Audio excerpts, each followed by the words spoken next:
Alrededor de 19.000 adolescentes en el Ecuador consumen drogas, según la última encuesta realizada en el 2012 por el CONCEP. La marihuana es la principal droga que se consume, ya que es una sustancia de fácil acceso y de bajo costo, popularizada por sus efectos médicos. Al provenir de una planta, se cree que es menos dañina que otras sustancias. José empezó a consumir a los 13 años, influenciado por un familiar cercano. Él nunca pensó en las consecuencias que las drogas traerían a su vida. Lo único que consumía era cigarrillos y marihuana. Yo inicié mi consumo porque conocí al hermano de mi padrastro y mi consumo empezó allá en mi pueblo y él me enseñó mucho sobre la marihuana, él me enseñó mucho sobre qué debo hacer y fue una persona muy mala conmigo porque me llevó muchos malos caminos como robar, así, me enseñó mucho a consumir. En el 2005, la edad de consumo de pasta base de cocaína era de 14.5 años.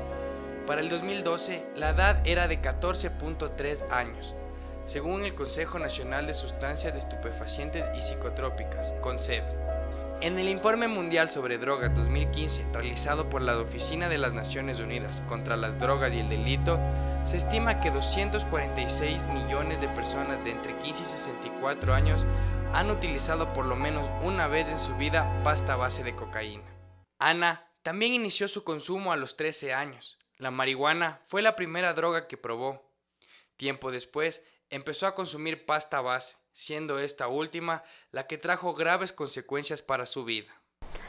Yo conocí primero la marihuana y le cogí una adicción muy profunda a eso y después comencé a conocer el polvo y a hacer una mezcla mutua entre la marihuana y el polvo y he llegado mucho a tener esa adicción mucho al polvo. Primero me comenzaron regalando para que pueda probar y saber si eso me gustaba o podría conseguir de otra manera y comencé a vender mi cuerpo para poder conseguir dinero y mediante eso conseguir las cosas químicas que me producían a mí. Para salvar del abismo a todos los adolescentes drogodependientes de entre 13 y 17 años, existen 5 centros de rehabilitación gratuitos distribuidos en el país. Quito, Esmeraldas y Otavalo cuentan con un centro, mientras que Guayaquil tiene 2, debido a las condiciones críticas de consumo que existen en la zona. Bueno, nosotros tenemos un parámetro, ¿sí? Ubicamos a los jóvenes a través de una entrevista. En la misma nosotros identificamos 4 fases del proceso de adicción. La primera es la consumidora social, luego viene una fase de usador, luego pasa a abusadora y por último adicto compulsivo.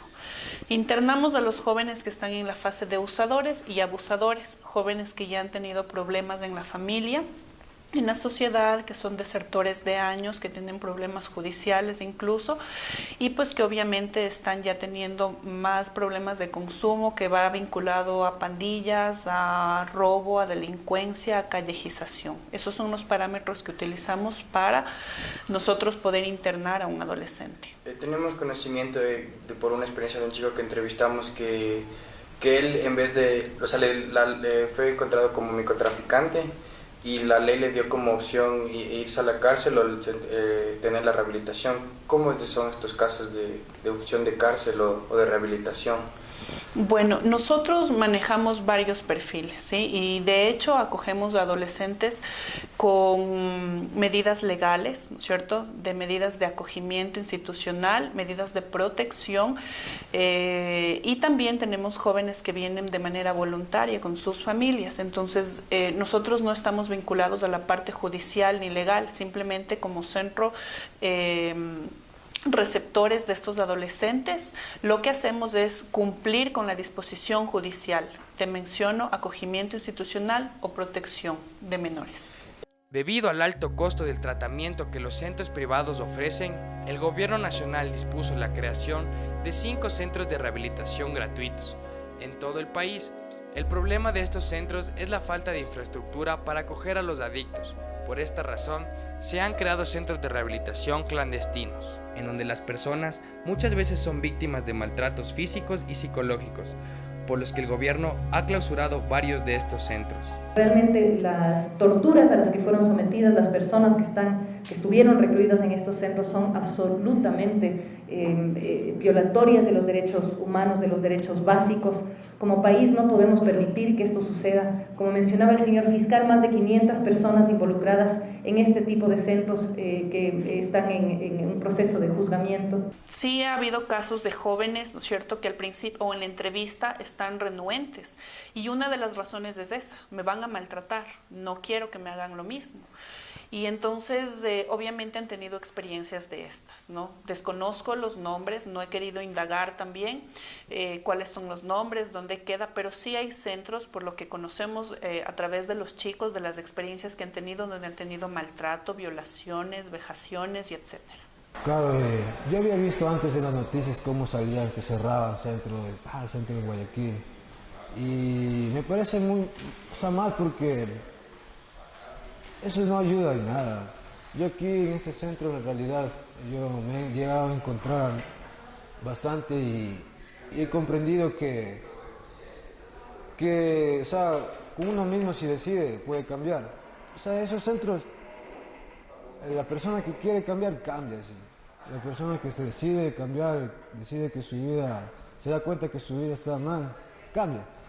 Pero esos centros no ayudan mucho porque primero no tienen un programa, que es NA y AA, que es Narcóticos Anónimos y Alcohólicos Anónimos.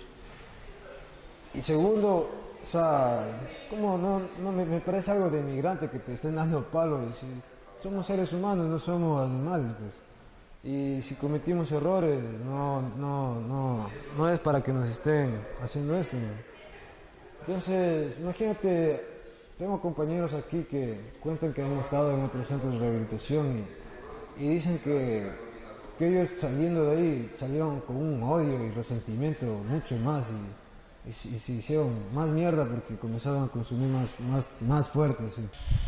Más que maltrato físico era maltrato psicológico, porque algunas veces ahí no era como en este centro, que como algunos compañeros dicen, este centro realmente es un hotel de 5 estrellas, así en comparación a otros centros donde el psicólogo realmente es un palo, así, o es un tubo, así, donde les dan garrote. Entonces ahí más el maltrato era psicológico, porque a veces te limitaban las comunicaciones, no te dejaban hablar con tu familia. A veces, por ejemplo, yo ahí me saqué la puta con un man porque se estaba robando mi ropa y pues a mí me dejaron encerrado prácticamente 3 días así sin comer, así solo con agua y o sea, como dicen, algo que he sacado de conclusión de todo esto es, o sea, que realmente lo que no te mata te hace más fuerte.